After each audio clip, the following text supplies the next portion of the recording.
Okay, so let's talk about completing the square. Here in our first example, we see a quadratic equation where the 2 was moved to the other side. And so the way that you want to think about the quadratic is always having or moving your number. So if you have it of the form ax squared plus bx plus c equals 0, your first step is always to move this to the other side. In this particular problem, that has already been done for us, and so it probably originally, well, it did originally look like x squared plus 4x minus 2 equals 0. They've moved that 2 over here. Okay.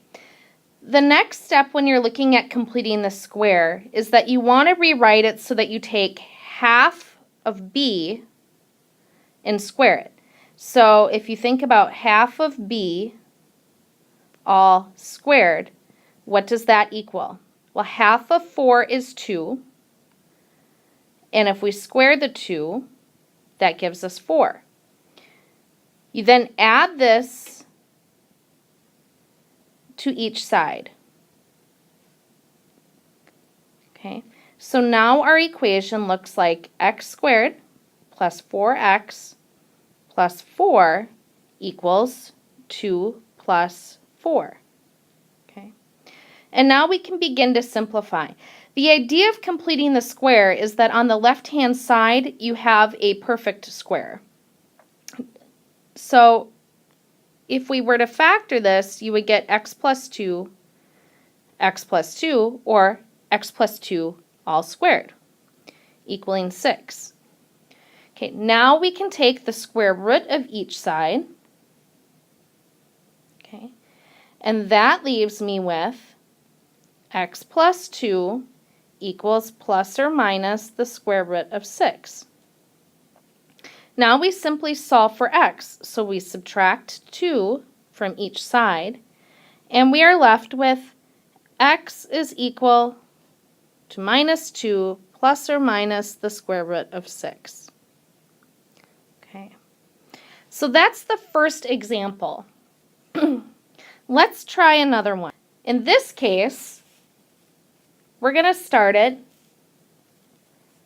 with everything on the left-hand side of the equation. Okay. First step, move the 16 to the other side. So now I have x squared plus 6x equals 16. That's step 1.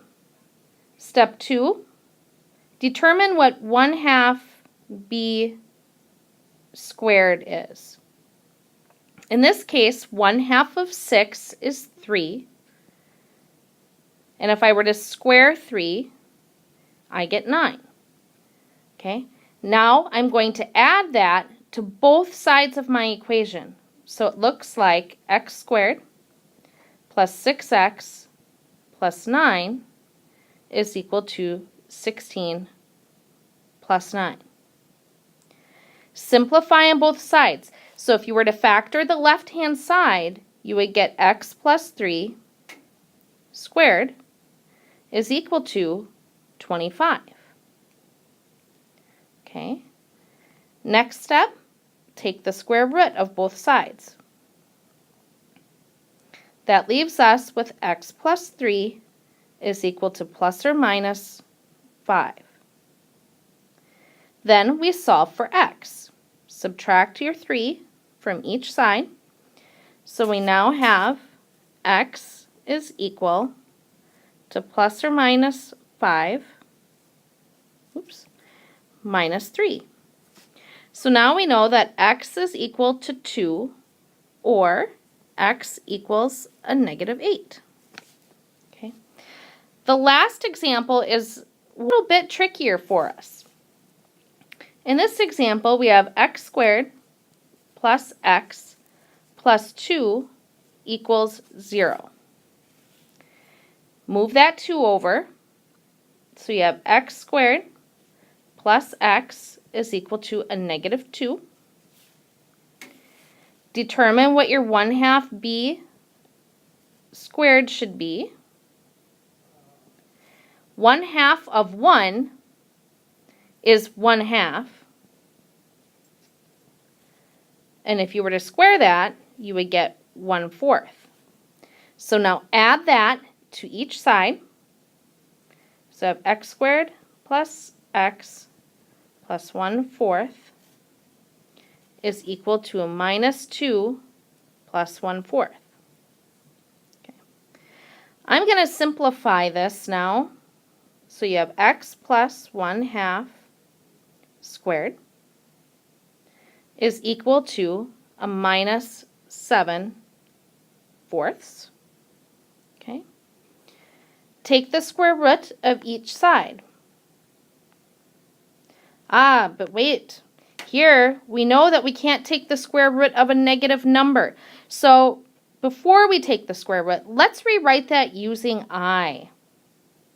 So before we get there, we should write it as x plus 1/2 squared equals the square root, and that square root is over everything, of I squared times 7/4. Okay. Now, when you take the square root, you have x plus 1/2 equals I, or plus or minus I, sorry, plus or minus I, root 7, but I can take the square root of 4, so I'm going to write that over 2. And then simply subtract off the 1/2. So then you have x equals minus 1/2 plus or minus I root 7 all over 2. And that's our final answer. You are a formulas kind of person. You can also think about completing the square in terms of using a formula. This is not really found in your textbook, and you do have to be very careful when you are dealing with signs. But if you are given a quadratic and asked to solve by completing the square, and if it's in this form, then you can think about it like this. You have your ax squared. That does not change. The bx does not change. What we end up doing, though, is adding 1/2 of b squared to each side. We move the c. Now, this is assuming that c is positive, so this is where you really want to watch your signs and be careful here. I'm assuming that I'm subtracting that. So c plus 1/2 b squared. This will always be a perfect square trinomial, which means that you can factor it so you have something squared equals all of this over here. So give that a try if you would like, and certainly let me know if you have any additional questions.